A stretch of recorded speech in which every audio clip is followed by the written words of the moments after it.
तुम्ही बघत आहात जनमत मराठी। लाडके उपमुख्यमंत्री आदरणीय देवेंद्र फडणवीस साहेब येत्या 10 फेब्रुवारीला नाशिक जिल्ह्याचा दौरा करत आहेत। ह्या दौऱ्यामध्ये ते आमचे आदरणीय आमदार राहुल डिकले साहेब यांच्या इथलं सदाभाऊ मोरे नाट्यगृहाचं लोकार्पण करणार आहेत। त्याच्यानंतर जलयुक्त शिवाराचा शांतीलाल मुथा यांच्या संकल्पनेतून तयार करण्यात आलेल्या रथाचं मॅरेथॉन चौकामध्ये लोकार्पण करणार आहे।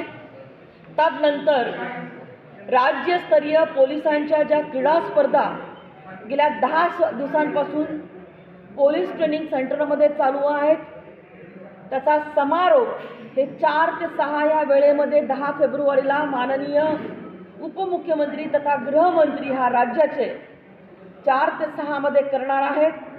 त्यानंतर आमच्या आमदार सीमाताई हिरे यांच्या प्रयत्नातून तयार झालेल्या सातपूर पोलीस स्टेशनचं ते लोकार्पण करणार आहेत। आणि तदनंतर माझ्या माध्यमातून तयार करण्यात आलेलं राज्याचे मुख्यमंत्री यांच्या आशीर्वादाने, उपमुख्यमंत्री यांच्या आशीर्वादाने, आमचे माजी मंत्री सुधीर मुनगंटीवार यांच्या आशीर्वादाने तयार झालेलं, माझ्या प्रयत्नातून तयार झालेल्या ह्या मेळा बसस्थानकाचं लोकार्पण जे राज्यातील प्रथम, ज्याच्यामध्ये 4 AC प्लॅटफॉर्म करण्यात आलेले आहे, असं राज्यातलं हे पहिलं मेळा बसस्थानक आहे।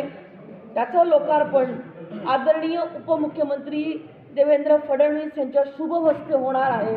व ऑनलाईन अनेक माझे जे काही उपक्रम आहेत माझ्या मतदारसंघामध्ये चालू असलेले, त्याचं भूमिपूजन आणि लोकार्पण, स्मार्ट सिटीच्या काही कामांचं लोकार्पण, नाशिक महानगरपालिकेच्या माध्यमातून तयार करण्यात आलेलं अटल दिव्यांग भवन ह्याचं लोकार्पण आणि असे अनेक काही कामं जे आहेत हे ऑनलाईन मेळा बसस्थानकावरून करणार आहेत।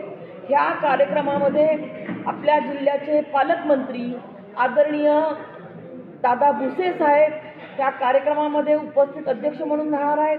आपल्या जिल्ह्याचे दुसरे मंत्री आदरणीय छगन भुजबळ साहेब ह्या कार्यक्रमाला उपस्थित राहणार आहेत। आपल्या केंद्रीय राज्यमंत्री नामदार भारतीताई पवार यांचं कन्फर्मेशन यायचं बाकी आहे आणि आपले लाडके माजी पालकमंत्री, पर्यटन मंत्री, ग्रामविकास मंत्री आदरणीय गिरीश महाजन साहेब देखील ह्या उपक्रमाला उपस्थित राहणार आहेत। जबाबदारी न्याय हक्काची।